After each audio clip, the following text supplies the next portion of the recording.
વરરાજાની ખરીદી માટે ભીલડી શેઠ ના એટલે હવે અમે નીકળી જતા ડીસા, પણ ઘોડાપો કહેતા તો આગળ વરસાદ ચાલુ હતો. અમાર ગામ વાળા શીખર શું પાપ કર્યા છે. વરસાદની વાસોટ અંદર આવતી હતી, મેં કાચ બંધ કરી દીધો, પણ મારા બેવડા ભાઈને કોઈ ફરક જ નથી પડતો. વરસાદ બાકાજી કી બોલાવતો, પણ 2 કિલોમીટર આગળ જઈને જોયું તો હાવ કોરો કટ. બનાસ નદી પાર કરીને પહોંચી ગયા ડીસા. ઓઢા બધાને ઉતારી દીધા ને કરી દીધી ગાડી પાર્ક ને આઈ જા નીલકંઠ માર્કેટ. ભણવાનું અને એકલાને જ છે, બાકી બીજા બધા તો લાડો કે મારે સૂટ પહેરી જાવ છે. 1 2 ને 3 મેચિંગ તો સારું થતું હતું, પણ ખાલી મોટા હંગાત. બસ આની જેમ અમારે કોક દાડો પહેરવાના વારા આવશે. ભાઈ હું ભણ્યો છું, આમાં કોઈ મજા નથી. તમે તાર ગાડીઓ હાકો.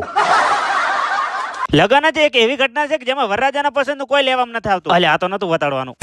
શેરવાનીનું સિલેક્શન થઈ ગયું, હવે સાફો બધી મારો ભાઈ કેવો લાગે કમેન્ટમાં કહી દો. मैं नहीं बताऊंगा. સાફો ના બગડેલે મેં જે ફુગ્ગામાં હવા ભરવાનું ચાલુ કરી દીધું, પણ બીજે ચોઈ નીકળતી જ નહીં.